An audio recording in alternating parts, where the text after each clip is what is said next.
जब कोई राम नहीं तो उम्मीदें सीता जैसे क्यों जनाब।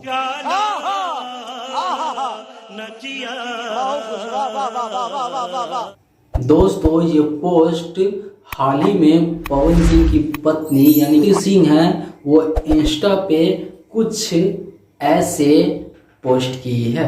दोस्तों इस पोस्ट को अगर आप दिल से पढ़िएगा, अगर मन से दिमाग से सोचिएगा तो आप लोगों को कुछ जरूर समझ में आएगा। और ये डायरेक्ट पोस्ट पवन सिंह के लिए किया गया है और ये देखकर और इसको पढ़कर यहाँ लगा है और जो भी इनको चाहते हैं और जो भी पवन सिंह को चाहते हैं वो भी अगर ये पढ़े होंगे तो उनको भी यहाँ लगा होगा। और बहुत प्यारा सा लाइन लिखे है जिसमें साफ साफ दर्शाता है कि भैया ज्योति सिंह अभी भी पवन सिंह से उतना ही प्यार करते हैं और उतना ही उनसे प्यार करना चाहती है। दोस्तों इस लाइन को लिखने से यही बात निकल कर के आता है कि भैया अभी भी पवन सिंह से इनको लगाव है, लेकिन यहाँ पे किसी को ये पता नहीं है कि ज्योति सिंह पवन सिंह को छोड़ दिया है। लेकिन अब जब ये पोस्ट डाली है और ऐसे ऐसे शब्दों का